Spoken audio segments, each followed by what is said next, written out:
Good morning. Today is Friday, April the 21st, and our lesson this morning is God's purpose and calling.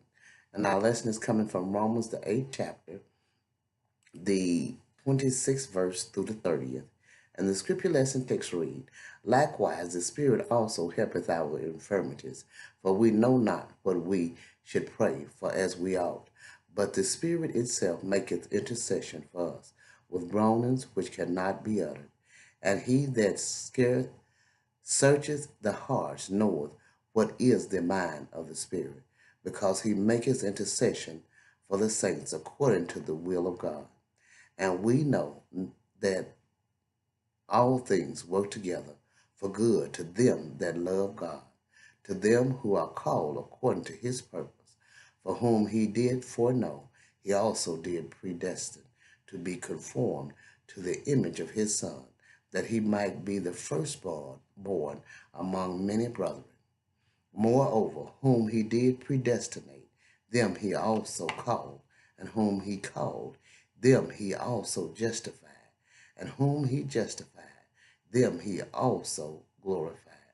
Amen. This is a great and wonderful lesson, letting us know that, as the scripture said, if God is for us, who can be against us?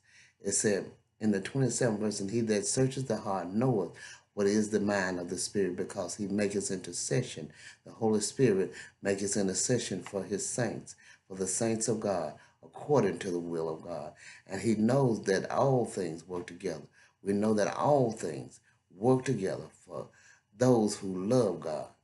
And if we love God, we do his commandment. If we do his commandment, we walk in the pattern after Jesus Christ. To them who are called according to his purpose. If we are called to be saints of God, then we are called to be sons of God, which entail that we walk as Jesus Christ has demonstrated for each of us. I'm going to read you a passage from the Matthew Henry Concise Commentary. It says, through the infirmities of Christian, though the infirmities of Christian are many and great, so that they would be overpowered if left to themselves, yet the Holy Spirit supports them. The Spirit is an enlightening Spirit, teaches us what to pray for as a sanctifying Spirit, works and stirs up praying grace as a confident Spirit, silences our fears, and helps us over all discouragements. The Holy Spirit is the spring of all desires toward God, which are often more than words can utter. The Spirit who searches the heart can perceive the mind and will of the Spirit, the renewed mind, and advocates his cause. The Spirit makes intercession to God, and the enemy prevails not. This is good for the saints, which does their souls good. Their providence tends to the spiritual good of those that love God, in breaking them off from sin, bringing them nearer to God, weaning them from the world, and fitting them for heaven. When the saints act out of character, corrections will be employed to bring them back again. And here is the order of the cause of our salvation, a golden chain, one which cannot be broken. Number one, whom he did foreknow, he also did predestinate to be conformed to the image of his Son. All that God designed for glory and happiness as the end, he decreed to, to grace and holiness as the way. The whole human race deserved destruction, but for reason not perfectly known to us, God determined to recover some by regeneration and the power of his grace. He predestined or before decreed that they should be conformed to the image of his Son.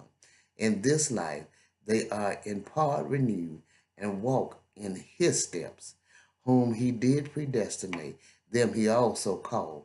It is an effectual call from self and earth to God and Christ and heaven as our end, from sin and vanity to grace and holiness as our way.